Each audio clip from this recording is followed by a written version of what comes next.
on m'a demandé de parler de libido, de cocaïne et de cannabis. En avant, c'est parti.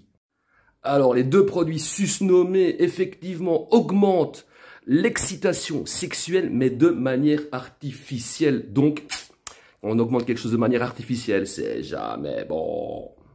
Alors déjà, quand on pratique une activité sexuelle sous influence, donc c'est-à-dire du chemsex, le truc, c'est que quand on va avoir une activité sexuelle à jeun, clean, on risque fortement de trouver cette activité, ma foi, très naturelle et très satisfaisante. Ben en fait, pas très satisfaisante, on va trouver ça un peu fade et sans aucun intérêt. Après, le truc aussi, c'est que ces deux produits, pris de façon individuelle ou collective, ben, ça influe sur le rythme cardiaque et la pression artérielle, c'est-à-dire la vitesse à laquelle le sang circule dans le corps.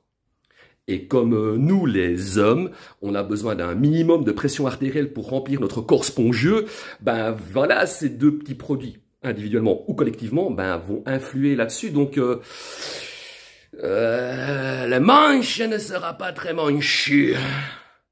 On va plus se retrouver avec une petite couleuvre fatiguée qu'avec un cobra vigoureux. Ce qu'il y a aussi, c'est que ces deux produits influent sur les neurotransmetteurs, le bon mode de fonctionnement du cerveau, sur tout ce qui touche à la dopamine, à la sérotonine et tous ces mots en in. Et donc voilà, quand tout ça s'est perturbé, comme bon, une partie de l'excitation sexuelle, ça vient aussi quand même du mental, ben, étant donné que ça fonctionne plus très bien là en haut, ben, de nouveau, petite couleuvre et pas grand cobra, quoi.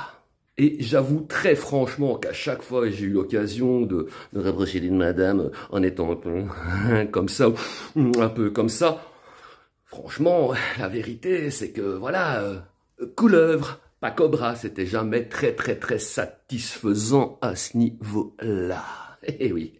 Le truc aussi c'est que quand on a arrêté, qu'on a fini le sevrage, etc., ça ne revient pas toujours directement. Moi, coup de bol, je touche du bois, mais avec ma main, évidemment. Bon, j'ai pas eu la blague, mais il y a des messieurs, effectivement, ça met un peu de temps à revenir. Ben, il faut le temps, en fait, que tout ça se remette en place au niveau du cerveau et que les artères, etc., se débouchent pour de nouveau avoir cobra et non plus petite couleuvre. Voilà. Donc, le sexe sous influence, oui, ça peut être satisfaisant dans une certaine mesure, mais sur la longueur, c'est pas une bonne idée. Et puis même, personnellement, ouais, voilà, c'est jamais très folichon, hein, faut pas se mentir, hein, messieurs.